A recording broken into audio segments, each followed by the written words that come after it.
Ini masalah literasi ini sangat penting karena kita sedang mengalami krisis literasi.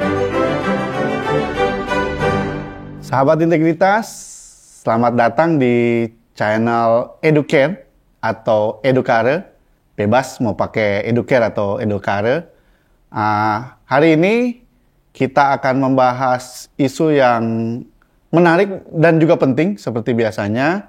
Kita akan bahas hasil riset UNESCO terkait minat baca orang Indonesia. Kalau berdasarkan data UNESCO, minat baca orang Indonesia ini salah satu yang terendah di dunia. Urutan 2 di bawah. Nah, tapi di sisi lain celakanya, orang Indonesia dianggap paling cerewet. Bahkan Jakarta dianggap sebagai daerah yang paling cerewet sedunia. Padahal Indonesia ini sebagian besar penduduknya Muslim dan di Islam itu ayat pertama yang turun adalah Iqra, baca, gitu ya. Nah, yang terjadi sekarang adalah ngomong, baca kurang. Seperti biasa, hari ini kita kedatangan tamu Mas Bambang Wisudo. Beliau tidak mau disebut pakar, apalagi pengamat pendidikan. Mas Bambang ini aktivis pendidikan yang juga salah satu expert visi integritas. Selamat sore Mas Bambang. Selamat sore. Langsung aja Mas, komentarnya terkait dengan survei UNESCO soal minat baca Indonesia yang rendah, tapi banyak ngomong orang Indonesia katanya. Bisa diformulasikan lagi hasilnya tadi? Ya, menurut UNESCO hanya 1 dari 1.000 orang Indonesia yang mau membaca, gitu ya. Di sisi lain ada riset yang lain yang menggambarkan bahwa Indonesia ini paling rajin nge-tweet, paling rajin ngomong. Bahkan Jakarta dianggap sebagai satu kota yang paling cerewet sedunia, gitu Mas. Ya, sebenarnya hasil riset ini nggak terlalu mengejutkan ya, karena itu mengkonfirmasi riset-riset sebelumnya, dan memang itu mencerminkan realitas kita ya. Dulu UNESCO juga pernah melakukan riset, antara lain mengatakan bahwa orang Indonesia itu rata-rata membacanya hanya berapa halaman setiap tahun. Jadi itu kita bisa sebut itu tragedi 0 buku. Jadi rata-rata orang Indonesia itu tidak pernah membaca buku. Gitu. Hasil studi PISA juga menunjukkan ya bahwa tingkat literasi kita memang rendah di antara anak-anak sekolah kita.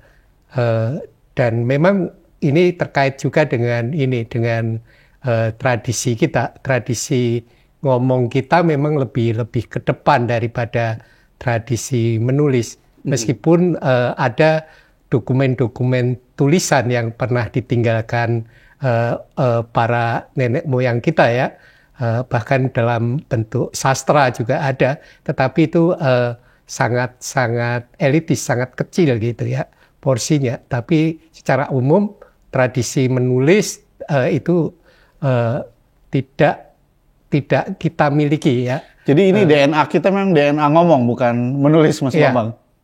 DNA ngomong dan mendengar ya. Okay. Kalau di Jawa kan nonton wayang itu mendengar ya, nonton mendengar, tapi tidak menulis, tidak membaca. Tapi ini kan situasi yang bisa diubah ya kan, Mas Bambang. Kalau pengalaman Mas Bambang ini kan panjang di pendidikan, juga jadi jurnalis. Menurut Mas Bambang, bagaimana sih cara mendorong agar orang Indonesia ini hobi membaca? Ya, ini memang persoalan yang sangat sulit ya dipecahkan, meskipun sudah begitu banyak program yang dilakukan pemerintah ya. Dulu zaman Anies jadi Menteri Pendidikan pernah membuat program di sekolah, setiap hari anak disuruh memulai belajar di sekolahnya dengan membaca sekitar 20 menit. Tapi itu nggak berlanjut ya. ada banyak sekali tuh program-program literasi, bahkan pemerintah sekarang juga ada program literasi ya. Tetapi itu kayaknya nggak menimbulkan dampak yang besar ya, karena memang tidak ada satu gerakan yang sistematis, gerakan yang masif ya untuk menanamkan kebiasaan membaca. Tantangan kita kan kita sudah sangat maju dalam ini ya, dalam penggunaan teknologi terutama sosial media, tetapi budaya bacanya belum kuat ya. Kita sudah sangat terekspos dengan layar, tetapi kebiasaan membacanya belum. Itu akan sangat sulit dikejar.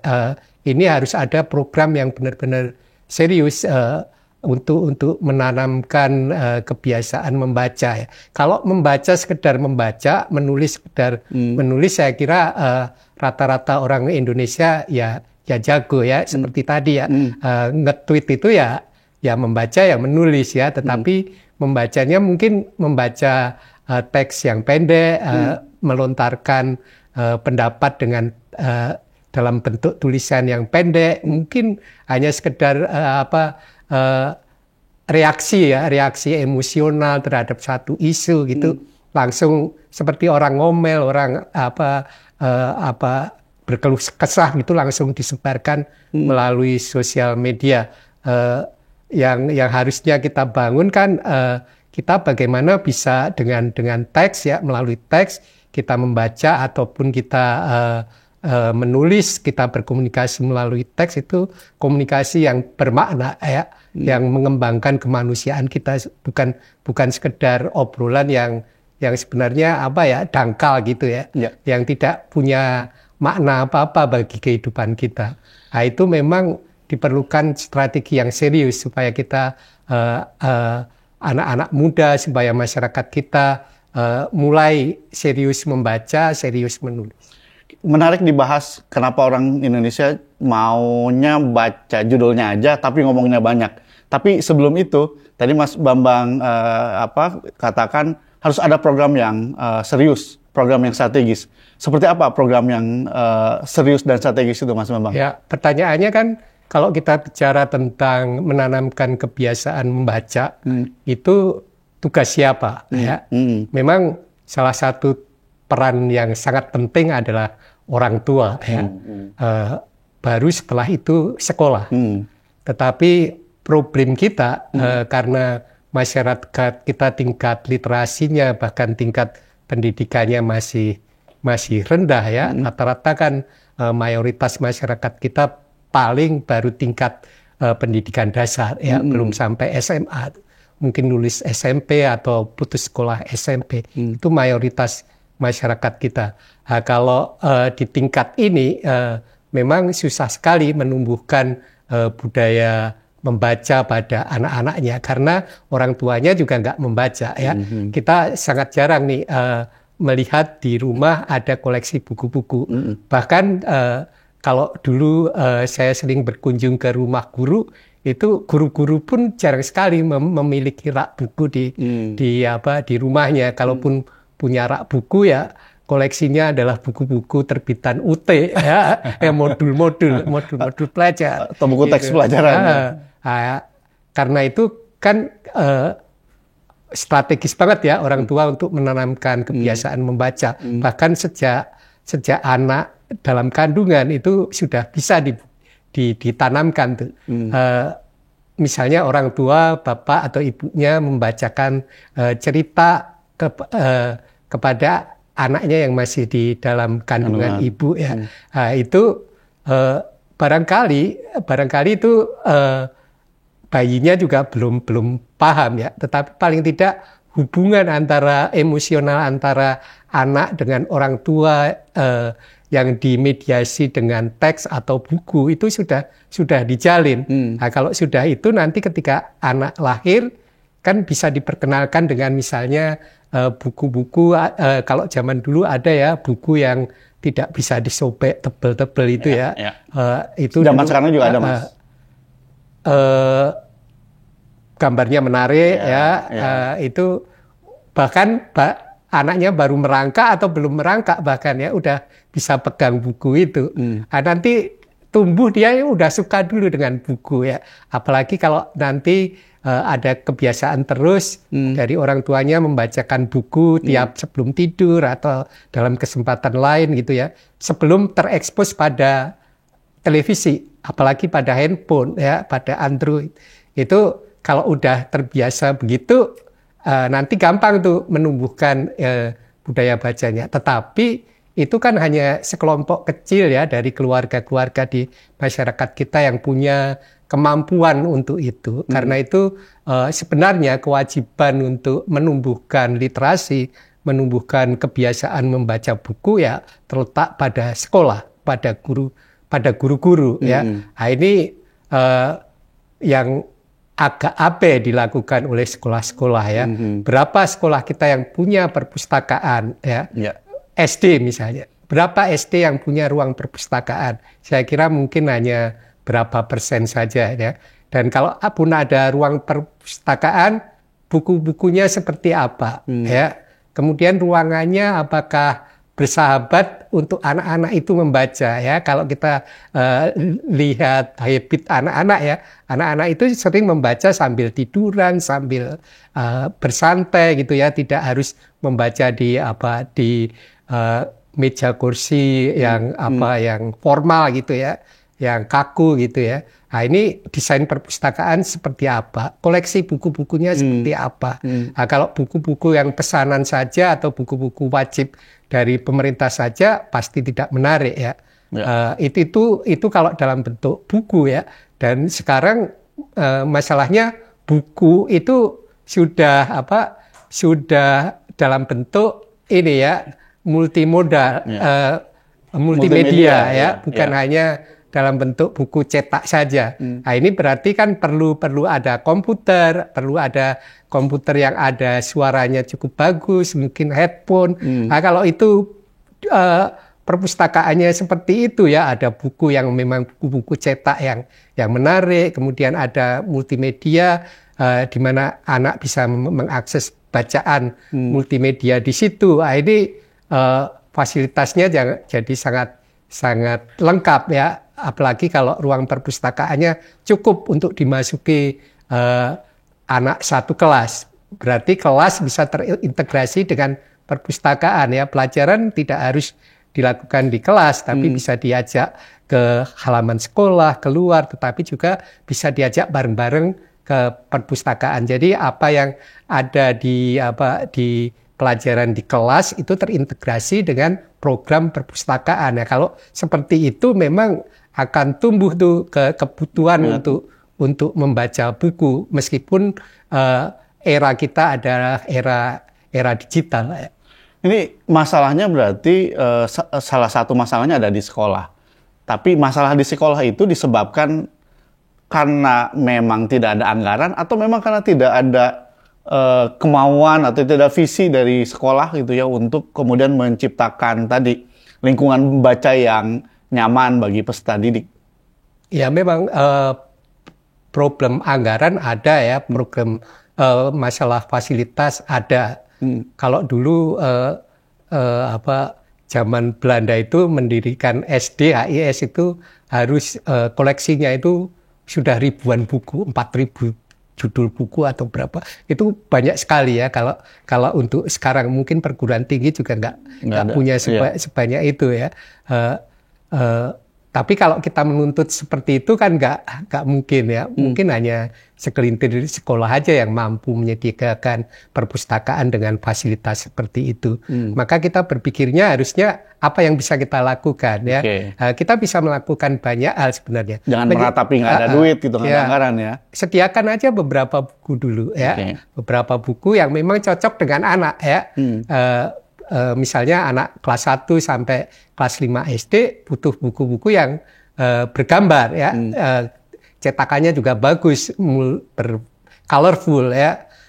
Hurufnya mungkin juga besar-besar. Nah, itu disediakan yang memang cocok untuk anak. Mungkin kalau nggak bisa puluhan buku, beberapa buku pun bisa ya. Di sudut kelas atau sudut di luar kelas, di mana tempat anak itu berinteraksi ya, itu disediakan sejumlah buku-buku. Lalu gurunya mencoba mengajak anak-anak supaya tertarik dengan buku. Misalnya untuk anak kelas 1, kelas 2 saya kira masih relevan tuh guru membacakan buku di depan anak-anak ya, lalu ditunjukkan halamannya. Saya kira itu masih cocok untuk kelas 1, kelas 2 SD. Hal-hal seperti itu memang perlu dilakukan ya. Jadi dengan modal seadanya, bahkan kalau nggak ada buku, kalau zaman dulu saya menganjurkan mulai aja dengan ini majalah anak-anak bekas misalnya, seperti Bobo, dulu ada Kuncung, ada apa Kuncung. Itu majalah-majalah ya dulu yang majalah anak-anak yang bagus ya. Nah, kalau Donald Bebek ya itu kan sangat kreatif. Kalau anak-anak membaca Donald Bebek itu cari aja yang bekas dulu. Tapi ada bacaan yang sesuai dengan anak yang membuat anak tertarik, yang menyenangkan untuk anak. Nah, itu dulu seperti apa ya itu tinggal situasi aja. Kalau sekarang saya kira problem akses sudah tidak masalah ya. Buku-buku bergambar yang bentuknya PDF, digital itu banyak sekali dan rata-rata di sekolah sudah ada komputer, anak-anak sudah punya Android. Nah ini tinggal strategi sekolah saja, strategi guru aja. Bagaimana bisa mengajak anak-anak untuk membaca, tidak hanya menonton. Jadi nggak ada alasan buat guru untuk tidak mendorong budaya literasi lah di sekolah ya, berbagai sumber banyak. Tapi zaman sekarang kan Mas tadi sempat disinggung Mas Bambang, sumber pengetahuan kan bukan cuma dari buku gitu ya. Kita tahu banyak juga ya ada di YouTube, ada juga model e-learning gitu yang bisa sekarang banyak mudah diakses gitu ya. Jadi apakah masih relevan nih buku untuk di sekolah atau di rumah begitu, mengingat sudah banyak sumber pengetahuan? Ya, ini memang pertanyaan yang jawabannya tidak tunggal ya, dan tidak pasti, mungkin bisa terus berubah-ubah karena memang benar bahwa kita itu sekarang bisa pintar tanpa membaca buku. Dan pertanyaannya juga, siapa sih yang harus membaca buku ya? Apakah orang yang bekerja di pabrik atau ibu rumah tangga, bapak rumah tangga, apakah harus membaca buku ya? Untuk terampil, untuk menguasai keterampilan tertentu seperti menukang misalnya, apakah harus membaca buku? Mungkin jawabannya tidak ya. Orang bisa pintar tanpa membaca buku. Orang bisa pintar karena belajar, dan belajar tidak harus bersumber pada guru, harus bersumber pada buku, tetapi juga bisa bersumber pada YouTube ya. Bahkan untuk zaman sekarang orang yang mau pintar dalam memasak, dalam manajemen misalnya, bahkan dalam filsafat, bisa itu tahu cukup dalam dengan mengikuti kuliah-kuliah di YouTube ya. Kayak Mas Bambang kan ikut combine antara YouTube dengan bacaan. Ya, itu sekarang tantangannya seperti itu. Pak, persoalannya begini, ketika cuma berhenti di mencari-cari di Wikipedia, di Google, di YouTube, itu biasanya pengetahuan kita ya terbatas ya. Kalau kita ingin lebih mendalam, lebih jauh, memang mau nggak mau harus lari ke buku ya. Karena itu memang kalau kalau di YouTube, di media itu kan terbatas permukaan pada aja space ya. Ya. Kalau buku kan ada banyak banget ya. Dan itu semua bisa diakses ya. Model digitalnya kan kita bisa diakses ya. Ya kalau kita ingin lebih mendalam, lebih luas, memang harus baca buku. Dan kalau kita bekerja ya, entah itu mahasiswa atau itu profesional ya, kerja di perusahaan atau kerja di pemerintahan gitu ya. Kalau cuma sekedar bekerja, memang nggak baca buku ya nggak apa-apa. Tapi kalau mau bekerja tapi memiliki bekerja secara intelektual ya, bekerja tetapi dengan wawasan yang luas, yang mendalam ya. Itu juga terkaitan dengan kematangan kita sebagai manusia, kedewasaan kita sebagai manusia akan lebih bagus lagi kalau memang masih membaca buku ya, membaca buku baik dalam bentuk digital maupun dalam bentuk yang tercetak ya. Bahkan kalau sibuk banget pun misalnya eksekutif manajer sibuk banget pun kalau zaman dulu dan sekarang masih ada juga ya dalam bentuk ringkasan ya, supaya terus terupdate ya. Ringkasan itu sangat membantu, tetapi kalau ada kesempatan lari ke buku aslinya.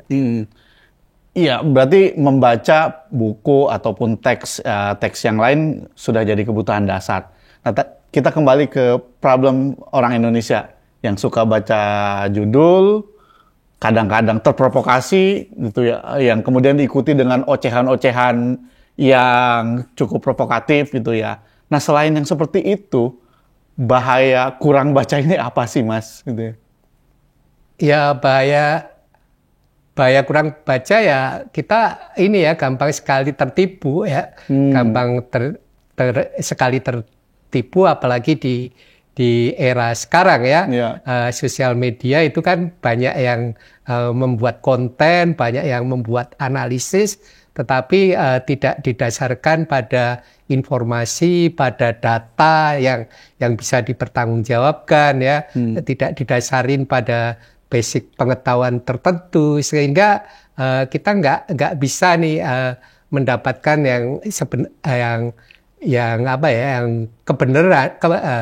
Kita tidak bisa mendapatkan kebenaran ya. Kita bingung sendiri dengan itu. Nah, ini tadi kita terjebak pada satu percakapan dangkal yang sebenarnya tidak mendewasakan diri kita, tidak mendewasakan orang lain.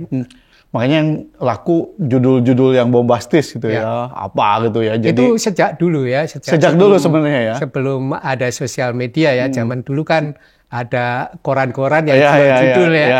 Kita nggak usah baca isi beritanya, dari judulnya kita udah tahu. Kadang-kadang nggak dan udah bisa bercerita ya. Itu zaman dulu juga udah ada. Sekarang diperparah aja ya. Orang tahu dikit tapi bisa ngomong banyak. Iya. Nah, ini kan sudah mau masuk tahun politik nih, Mas, gitu ya. Rendahnya tradisi literasi juga kerap dimanfaatkan untuk kepentingan tertentu, gitu ya. Misalnya black campaign, gitu ya, kasih video atau tulisan yang ya tadi, gitu ya, provokatif, tapi isinya kadang nggak mencerminkan apa yang terjadi yang sebenarnya, gitu ya. Nah, apa yang mesti dilakukan nih, Mas Bambang, supaya ini malah tidak memperburuk nanti pas misalnya pemilu gitu ya, pilpres, karena belajar dari presiden sebelumnya kan yang seperti ini banyak dimainkan lah gitu, baik oleh kandidat tertentu untuk kepentingan politiknya, gitu Mas Bambang. Ya, kalau dikaitkan dengan membaca buku memang mungkin hubungannya tidak terlalu dekat ya. Apakah orang yang banyak membaca buku lalu tidak gampang terprovokasi, itu juga satu pertanyaan, karena itu wilayahnya berbeda. Kalau politik itu sebenarnya lebih dekat dengan sense survival seseorang ya, mau bertahan hidup, mau mendominasi, itu berkaitan dengan itu ya. Sehingga orang yang baca banyak, orang yang educated, bisa gampang termakan isu, tetapi bisa juga memproduksi isu ya. Itu karena berkaitan dengan itu insting untuk survival, untuk mendominasi. Oke. Nah, ini yang baru kita bahas adalah membaca kata. Justru yang paling penting kalau dalam diskusi Mas Bambang adalah membaca dunia gitu ya. Karena teks kan juga tidak netral, gitu kan?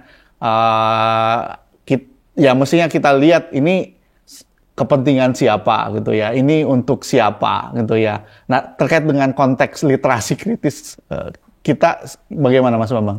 Ya tadi kalau hoax di sekitar pemilu dengan literasi memang sangat terkait ya. Itu literasi lebih dalam kaitan dengan literasi kritis ya. Ya. Kita tidak gampang menerima begitu saja apa yang dikatakan orang lain, apa yang ditulis orang lain gitu ya. Bahkan itu kalau termasuk dengan label-label tertentu ya, bahkan dengan label-label akademik ya. Bisa aja dia doktor, profesor doktor, tapi dia ngomong dalam kaitannya dengan politik. Politik kan tadi survival ya, keinginan untuk menguasai, mendominasi. Jadi bisa sangat berbeda itu ya yang terjadi. Karena itu ya yang penting kritis dulu, kritis terhadap teks ya. Apakah teks yang disampaikan, diomongkan ataupun yang ditulis ya. Dan itu terkait juga sebenarnya ke pendidikan ya. Kalau ini lebih banyak harusnya ditanamkan di sekolah, di kampus ya, tentang kritis terhadap teks ya. Itu bisa dalam konsep yang lebih besar lagi itu kita bicara soal critical literacy, membaca kata, membaca dunia, itu akarnya dari situ. Itu ada buku yang ditulis oleh Paulo Freire ya. Paulo Freire ini satu tokoh pendidikan kritis ya. Dia satu bukunya juga berjudul itu, Reading Word versus Reading Words ya. Jadi membaca kata dan membaca dunia. Sebenarnya kita yang dari apa yang tertulis itu sebenarnya kita harus membaca dunia ini dibawa kemana sih? Lalu kita memaknai dunia ini seperti apa? Itu kita bukan hanya membaca teks, tapi membaca pengalaman orang, ya, membaca masyarakat. Jadi teks itu bermakna ketika kita refleksi dengan kehidupan kita. Kalau tidak ada refleksinya, sekedar membaca tok, ya itu kurang bermakna ya. Itu udah tahapannya berikutnya ya. Di kita baca kata aja susah ya Mas. Sehingga tadi gampang ditipu, gampang terprovokasi, maunya ngomong aja gitu ya.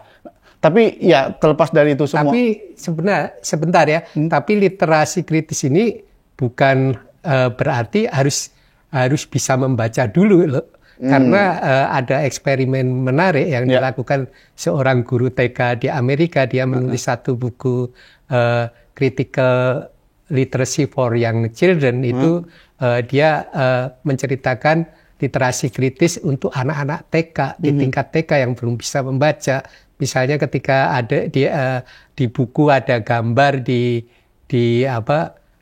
ada gambar orang di suku Aborigin itu yang memasak kok laki-laki ya, itu berbeda dengan di rumah yang memasak ibu. Itu ternyata anak-anak bisa kritis, bisa diajak kritis bahwa memasak tidak harus perempuan ya. Memasak itu bisa laki-laki, bisa perempuan. Bahkan di suku-suku yang tradisional laki-laki pun juga memasak. Itu sangat menarik sekali untuk mendekonstruksi gender ya. Iya. Gitu. Ya walaupun sebenarnya kan dia juga basis literasinya juga masih kuat untuk bisa basis kritis ya. Dididik untuk menjadi kritis. Betul. Ya, untuk tidak menerima begitu saja apa yang ada, tetapi mempertanyakan dulu ini benar atau enggak, evidence-nya apa gitu ya. Lalu siapa diuntungkan dengan kebiasaan atau teks semacam ini. Nah, kalau terbiasa begitu ya lama-lama dengan hoax, dengan iklan ya, itu enggak gampang termakan ya. Gampang termakan. Tapi kalau kita enggak kritis ya, kita masuk di WhatsApp ini investasi sekian-sekian, langsung kita tertarik ya. Kok ini modalnya sekian, kok untungnya gede banget nih, lalu kita tertarik gitu. Nah, itu kan karena tidak ada literasi kritis ya. Bisa membaca tetapi tidak kritis. Nah, itu berbahaya. Kita mau membaca aja enggak gitu ya. Tapi menurut Mas Bambang udah terlambat nggak sih kita soal membaca buku ini? Ya, membaca buku saya kira nggak ada kata terlambat ya. Memang bagusnya ditanamkan sejak kecil ya. Tetapi kapanpun kita bisa memulai. Misalnya, okelah mahasiswa semester 1, 2 terlewat nih. Baru sadar semester 8 Ya. atau malah setelah bekerja, berapa tahun setelah bekerja baru mulai pengen menumbuhkan minat baca ya. Ya bisa aja dilakukan ya. Bahkan itu juga terjadi dikatakan oleh seorang sastrawan ya, almarhum Linus Suryadi ya, yang menulis pengakuan Pariem. Dia pernah membuat testimoni itu. Dia pernah menulis begini kira-kira, kalau membaca itu menjadi syarat untuk menjadi seorang penulis, saya nggak pernah menjadi seorang penulis. Tetapi saya kira Linus setelah itu ya, setelah dewasa, Linus ini kan anak petani ya, dia sehari-hari mengembalakan kerbau, jadi nggak terekspos buku. Tapi setelah dewasa, setelah berinteraksi dengan para seniman, sastrawan, pasti dia lalu memulai membaca buku. Jadi nggak ada kata terlambat ya. Seperti juga belajar berenang ya. Kita mungkin nggak bisa berenang, bahkan tapi kalau kita lihat di sekolah renang ya, di kolam renang, ada itu kakek-kakek, nenek-nenek belajar berenang ya. Orang tua juga bisa kan, mungkin nggak pernah bisa berenang, tetapi menemani anaknya belajar berenang, sekalian orang tuanya belajar berenang. Jadi nggak ada kata terlambat untuk belajar. Begitu juga tidak ada kata terlambat untuk memulai membaca buku. Ya, membaca buku bisa dimulai dari membaca yang kita tertarik ya. Nah, misalnya itu tips triknya tuh. Apa aja Mas? Membaca mulai dari yang kita tertarik. Ya, misalnya suka memasak ya. Mulai aja dari soal memasak ya, tapi jangan berhenti membaca resep ya, tapi lalu mulai membaca tentang makanan tradisional, tentang sejarah makanan, itu banyak sekali dan sangat menarik ya. Itu bahkan misalnya di film dokumenter tentang kuliner ya, ada kaitan tentang kuliner di satu daerah dengan sejarah perbudakan. Nah, itu kan menarik banget ya. Ada yang mengaitkan dengan isu-isu multikultural dan sebagainya. Jadi mulai dari yang kita senang, kita membaca bidang itu. Suka sepak bola, ya kita bisa kan mulai baca berita sepak bola, lalu feature tentang bola ya, tentang pemain bola. Kalau sudah itu bukunya pasti ada. Ya. Itu yang pertama, mulai dari yang disuka. Yang kedua apa lagi, Mas? Ya, kalau kita memang pengen membaca buku ya, membaca yang cukup rutin, punya habit lah membaca buku. Mungkin bukan penggila buku, kan? Itu susah kalau sampai taraf itu ya. Kalau menyukai buku itu bisa kita targetkan nih ya. Sekarang pertanyaannya, kita itu mampu membaca buku sehari berapa halaman sih? Kalau membaca 2 halaman udah menyerah, itu bukan pembaca buku ya. Minimal berapa Mas? Dan itu memang harus dipaksa ya. Kita misalnya target nih, saya nggak berhenti sebelum 15 menit atau 30 menit membaca. Jadi kita paksa nih. Udah di depan buku, kita jauhkan dari Android, dari handphone, dari layar ya. Kita baca ya 20 halaman misalnya, atau 15 menit atau setengah jam, baru berhenti. Jadi ketika kita punya urgensi untuk berhenti, wah udah susah nih, jangan dulu, lewati dulu setengah jam, ya. Lewati dulu 15 menit, lewati dulu 20 halaman. Tetapi kalau 20 halaman memang untuk menjadi penyuka buku itu belum ya. Tipping point-nya kalau kita bisa mencapai 50 halaman sehari. Tapi kalau dengan huruf standar ya, bukan yang gede-gede ya, Mas. Ya, 50 halaman yang standar, dan itu bisa dicapai. Itu saya pernah bereksperimen ya di tingkat SMP. Saya kasih buku yang menarik, baru membaca bareng-bareng 1 chapter. Minggu berikutnya anak-anak itu ternyata sebagian besar sudah selesai membaca bukunya ya. Jadi mulai dari buku yang menarik ya, mungkin kalau kita orang tua, kalau kita guru, dituntun dulu nih untuk membaca di awal ya. Setelah itu pasti berlari sendiri. Kalau sudah punya pengalaman menyenangkan berkesan dengan satu buku, itu akan terbuka nih anak untuk tertarik membaca buku lainnya. Kalau tips yang lain, pengalaman Mas Bambang ini kan penggila buku ya? Bukan penggila ya, tapi ya penyuka buku. Ya cukup masih baca buku. Masih baca buku, oke. Itu aja dua tips and triknya yang bisa di-share ke. Mulai yang menyenangkan, lalu kita membaca dengan target, bahkan menjadi satu ritual ya. Jangan membaca di waktu luang ya. Tapi luangkan waktu untuk membaca. Itu ininya. Nah, kita bisa aja habis sholat subuh baca 15 menit, setengah jam, atau kalau nggak cocok itu ya mungkin sebelum tidur ya. Jangan pas mau terlelap baru baca buku ya. Kira-kira ngantuk jam berapa nih? Kurangi setengah jam, baca buku dulu ya. Nggak nonton TV tapi baca buku. Atau di tempat kerja atau di perjalanan ya, misalnya naik bus kan bisa 1 jam ya kalau di Jakarta ya, itu mungkin bisa itu baca buku ya, kalau bisnya nggak penuh sesak. Kalau soal waktu, bagusnya biasanya jam berapa Mas? Itu tergantung kita masing-masing ya, mood kita sama irama kita ya, kita bisa bereksperimen sendiri, lalu jadikan ritual ya, misalnya sebelum baca buku bikin kopi atau bikin teh, lalu musik yang kita suka gitu. Dibiasakan itu lama-lama menjadi kebiasaan, menjadi ritual. Kemudian setelah itu ada step lagi. Kalau mau lebih serius, bikin project membaca, project kecil. Misalnya sebulan ini saya mau membaca buku apa saja. Atau kalau nggak sebulan, oke lah, 6 bulan ini atau 3 bulan ke depan saya membaca buku apa saja. Nah, itu sebaiknya buku yang kita baca itu nggak hanya melulu bidang kita ya. Misalnya kita arsitek, cuma membaca buku tentang arsitektur. Kita manajer satu perusahaan, cuma bahas buku tentang bisnis gitu ya. Kita kalau bisa meluas ini ya. Jembatannya sebenarnya sastra. Sastra itu menjadi jembatan untuk meluaskan minat kita. Kita sebaiknya membaca itu selain menyempit, mendalam di bidang kita ya. Jadi buku-buku spesifik yang untuk bidang kita, tapi juga meluas. Mulai ini, misalnya kalau saya belajar politik berkaitan dengan apa sih? Berkaitan juga dengan kebudayaan, berkaitan dengan sejarah. Ternyata berkaitan juga dengan ekonomi, filsafat. Nah, itu diluaskan.